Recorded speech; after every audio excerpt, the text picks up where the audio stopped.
Hai, apa kabar? Saat ini kita akan belajar topik yang sangat menarik tentang virus. Nah, saat ini kata virus mungkin sudah tidak asing lagi di telingamu karena saat ini sedang mewabah banget nih virus corona yang berasal dari Wuhan, Cina. Apakah kamu pernah mengalami ini?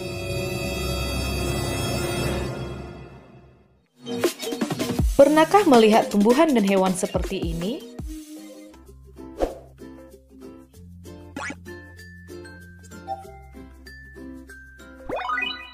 Ciri-ciri virus.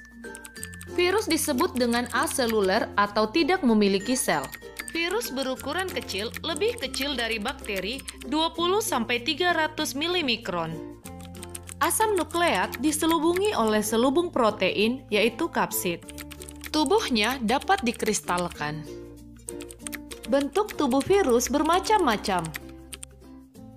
Ada spiral, ikosahedron, berpelindung, dan kompleks.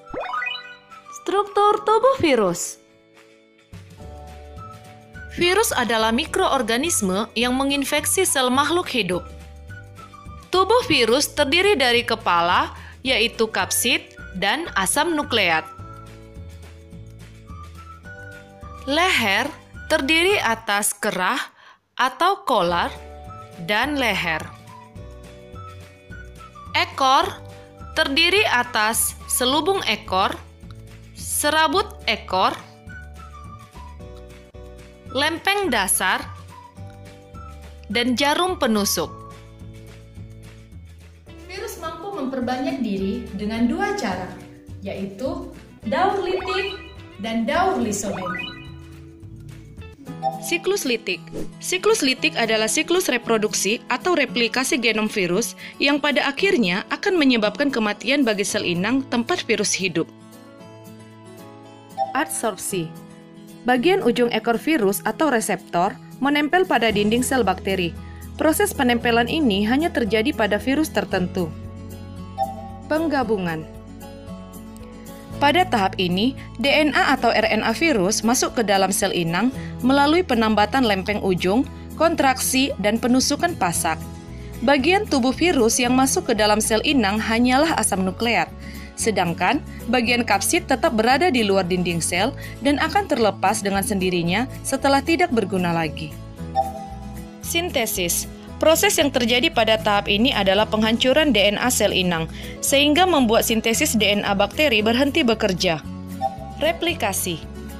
DNA bakteri kemudian digantikan oleh DNA atau RNA virus, sehingga virus mampu mengendalikan secara utuh kehidupan dari sel bakteri.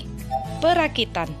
Tahap selanjutnya merupakan perakitan tubuh virus yang masih terpisah-pisah, seperti kepala, ekor, dan serabut ekor menjadi virus yang utuh. Lisis. Di akhir fase reproduksi virus, pecahnya dinding sel kemudian diikuti oleh pelepasan virus-virus baru yang telah siap melakukan replikasi ulang dengan menemukan sel inang yang baru. Lisogenik. Lisogenik adalah keadaan di mana virus dapat hidup bersama dengan sel inang tanpa menghancurkannya. Orang yang terlihat sehat sekalipun, di dalam tubuhnya ditemukan virus, meskipun tidak menimbulkan penyakit. Jika siklus litik dapat menghancurkan sel inang, maka siklus lisogenik bisa hidup bersama tanpa menghancurkan sel inang. Pada siklus lisogenik ada disebut virus lambda. Virus ini memiliki satu serabut ekor.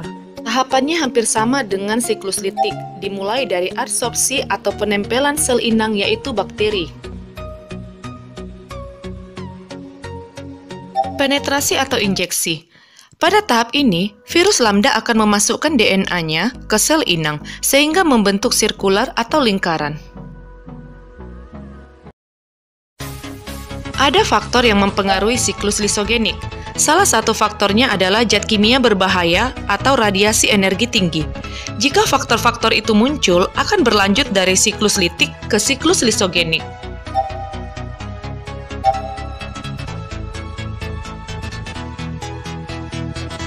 Penggabungan.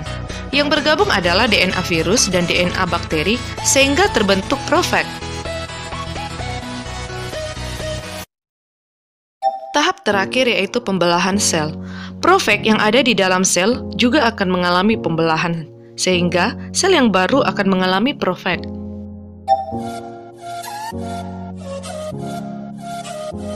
Sekian pembelajaran kita kali ini. Ingat, stay safe